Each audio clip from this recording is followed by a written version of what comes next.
Welcome back to the latest Weekend Warrior interview. I just had a lovely chat with filmmaker David Mackenzie. If you've been following his 20 plus year career, or been following my 20 plus year career, you know I'm a huge fan of his work. He's made so many great movies: Hell or High Water, Startup. There's a movie called Asylum that we talked a little bit. He has a new movie called FUZE, which is a London-based heist movie set around an undetonated bomb from World War II. It has a great cast, has Sam Worthington, has Theo James, it has Aaron Taylor Johnson. It has a Gugu Mbatha-Raw. I mean, great cast, great story. I always love talking to David. He is such an interesting filmmaker. He makes so many like different movies that are just, just really interesting. It's just interesting to go from one movie to another. You don't never know what to expect, and that's to me that's a sign of a great director. I hope you'll check out Fuse, Fuze. It opens on April 24th. I believe it's going to be nationwide. It actually was the Monday Mystery Movie a few times actually now. So hopefully you've already either seen it or you're going to go see it. Check out this interview anyway. We tried to avoid spoilers. I think we did. But if you like heist movies, this is one you should definitely check out. This is the movie that Crime 101 wanted to be. I don't want to throw that under the bus, but it's kind of true. David Mackenzie made another great movie here. So enjoy the interview. Thank you. We've got an old bomb in central London. World War II. Looks like £1,000-pounder. I'll see you on the dance floor. Could it blow any minute? Theoretically, yes. This area is being evacuated. Is there anything out there? There's nothing going on out here. We're on.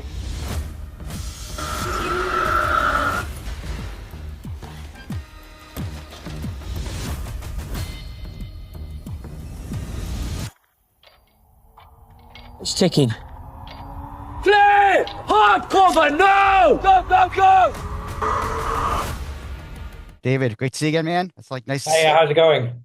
Good, good. It's nice to see you twice in less than a year. It hasn't I happened in know. a long time. Hasn't happened in a long time. You used to release a movie a year at least, and so now you're hopefully back to it now.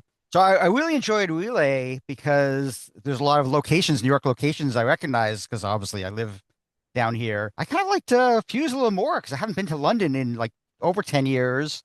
And like I immediately recognized Portobello Road, and I haven't been there in like over 20 years. So it's like I loved seeing London in this way. So I guess the most obvious question is like, how did this screenplay come to you? Is this something you developed and had Ben Yeah, write? it's an original idea of mine. I had about coming up to sort of 15 years ago. It's kind of crazy, but I like the idea of the tension of the unexploded bomb movie, the little subgenre of that, and the tension of the heist movie. And I thought it would be fun to kind of put them together and see what happens. I handed over to my friend Ben Hopkins, who's a director and writer, and sort of said, "Well, I don't think I've got time to do this. Would you like to have a go?" And he did, and the results were there in the screenplay, and then it evolved a little bit while we were kind of in situ.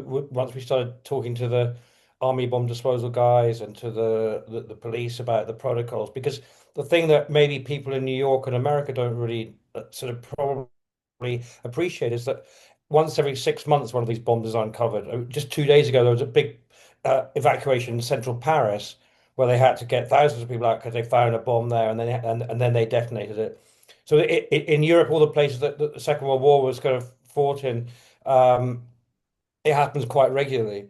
So the police have a protocol, and the army have a protocol when and it's sort of and they're used to it and they know what they're doing. So we kind of lent into that as much as we could to try and make it feel as authentic as possible in those areas. I was curious about that, about how much of this is still happening, whether they're still finding bombs and stuff.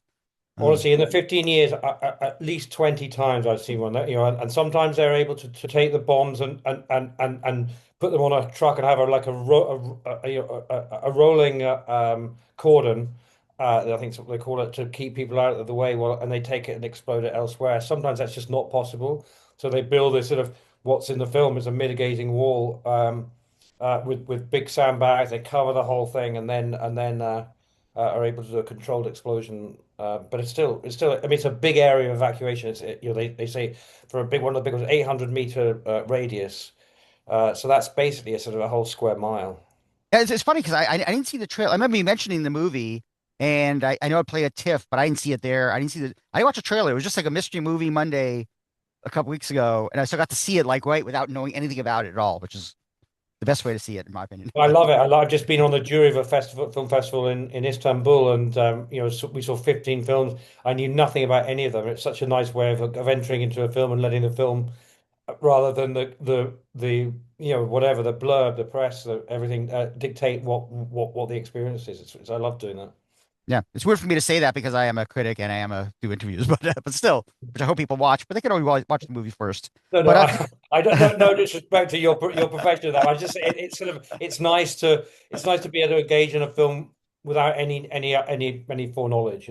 no, I totally agree. And whenever I like preview something, I say, okay, well, don't watch the trailer. I'm going to show you the trailer, but don't watch it anyway. But anyway, going back to this, so you notice that this stuff happens, but like making a movie about it, I mean, you must know it's going to be a logistical nightmare to kind of like I think to close down a certain amount of section of London. How do you go about from having the screenplay to kind of like doing Well, that? there was a logistical issue for sure. It was actually very well handled. The police were very nice about it, and our team we had a big kind of a big kind of conference table with a map of everywhere that we were going and what we were doing and the timings because you can't hold traffic for more than about 3 minutes. Mm, So you do a chunk of 3 minutes, then you got to wait for it for 15 minutes for it to wow. it to keep flowing, and then you close it. But that 3 minutes includes all the setup, so it's like a fully operating street 3 minutes. So it's really got to be clockwork to try to get everything. So our fake police kind of went in immediately after the police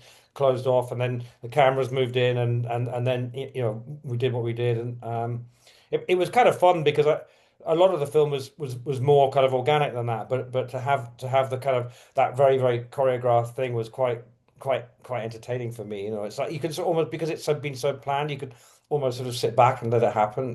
Whereas most of what I do is really get in amongst it with the actors and exploring it. But that's not possible in this kind of scenario. I mean, this movie shows the military and the police in a really good light. So I assume they were helpful and they wanted to help you as much as possible. Or Yeah, I mean it's interesting because without giving anything away, it's like it's not like the military will necessarily be proud of what happens. But the advisors were very on it with us, and we tried really hard to lean into them, and the police as well. So all the actors could lean on them, and they leaned on them for some of the dialogue or the jargon, and obviously, as I said, the protocols too. I mean, this is a massive cast, and I mean, obviously, since you developed it, you knew you're gonna have all the people defusing the bomb. You're gonna have the men committing the heist. You have the mobsters. You have all the background actors. I mean, how do you perceive this? I mean, you worked with Sam before, obviously, but Aaron and Theo play main roles, but also you have all these other roles too. So how long does it take to cast a movie like this?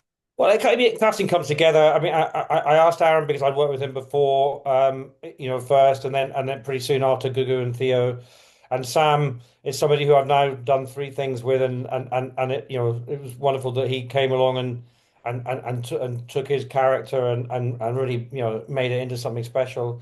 So yeah, I mean, and it's always a process, and you start with the larger parts, and then you start moving in. The casting director was Des Hamilton, I've done two films, including my sort of second film, Young Adam, with. And so it was great to be back in the saddle with Des and explore really interesting actors from around London. It's actually, it's I went to college in London. I've been in and out of London, a lot. I've never really lived there since college, but I've never made a film there. So, I've done 12 Oh, films. It's my first film in London. So it was kind of weird having that experience of wow, that's crazy. treating London like a foreign city, and sort of almost giving it the same sense that I gave New York with Relay. It was just kind of just sort of trying to go in there and just see it for what it is and make that fit the story. And the place we shot, Edgware Road, is a very interesting place. It's got great wealth, it's got poverty, it's got lots of immigration, it's got lots of multicultural activity. But you're next to Hyde Park, you're close to Buckingham Palace. I mean, it's sort of miniature London in a very interesting way, Yeah. and we lent into that quite a lot. Well, you're a filmmaker who would be the best person to answer this question, but which is easier to shoot in modern day, London or New York, or harder? Which It's is a, it's these are a hard harder. one. It's a hard one because I mean they both obviously have traffic issues, and it's always it's hard to get around, and they're complications with big public spaces and all those kind of things. I mean, in fact, to be honest, the answer is they're both quite easy to shoot in, to be honest. But if you don't mind getting stuck in traffic, I have no complaints about my experience in either cities. But I think in London you need to, certainly in Westminster where we shot a lot of it, you need to get your permits about 3 months in advance. So there's a bit more pre-planning that you need, which definitely was interesting.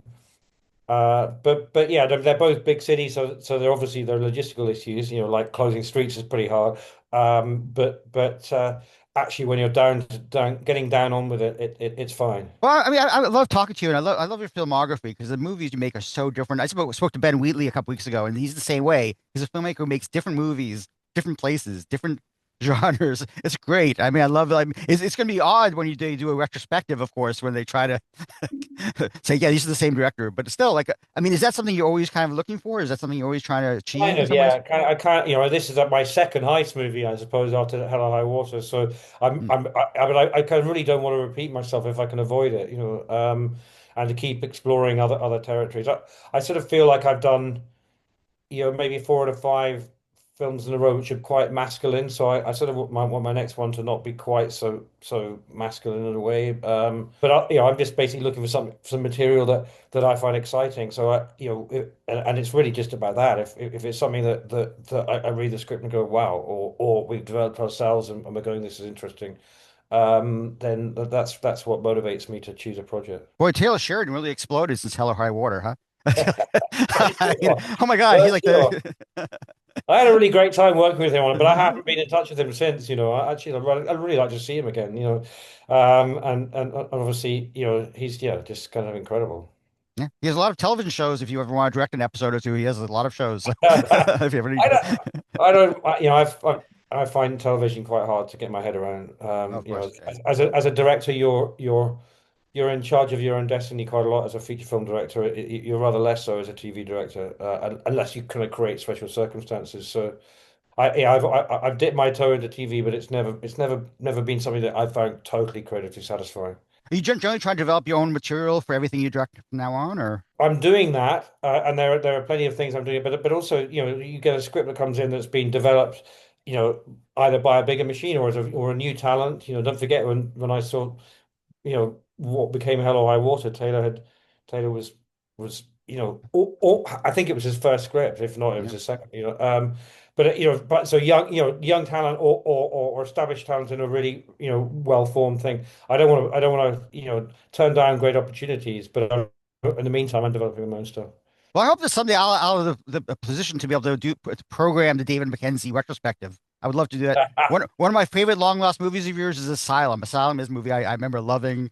I think not enough You know people saw it. what? I did a director's cut. I had a director's cut of Asylum, and then the studio wanted to cut it down. And I always felt like the director's cut. It's long. It was long, but it had an elegance to it. I'd love to find a way of releasing that. It's coming, and those early films, it's coming up to the point where they kind of they're out of the deals that they were set up for, so that one can find a way of putting them out into the world again.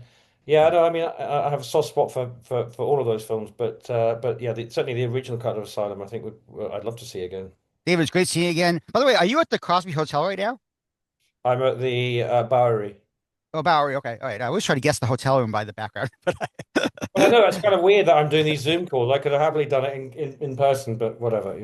yeah, yeah. You're only like a 10-minute walk from me, but still, it's good. It's good. But I at nice least sunny don't. day, nice sunny day out there. I know it's going to get colder later, but Yeah, yeah. yeah. Listen, man. It's great seeing you. A wonderful movie. I'm really glad that Roadside's put it out as the Monday mystery movie because I think a lot of people saw it like I did, and they were just like, a lot of people talking about it already. So, Oh, fantastic. Well, great to listen, speak to you, man, and hopefully likewise. speak to you next time I've got a film to talk about. Absolutely. I'm always say yeah. I always say I never have to even see the movie. If I see your name, I'll do it. Thank you very much. Okay, Cheers. take it, man. See ya. Have a good day. Cheers, mate. Look at this. I shouldn't be there. Active message. It appears there's been a massive bank job on Edgware Road. Repeat, massive bank job. I've just been working in the sewer, boys. Got the stench to prove it.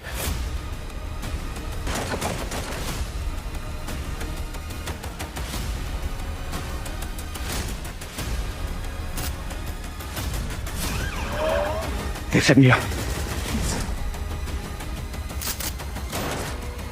What did you think was gonna happen?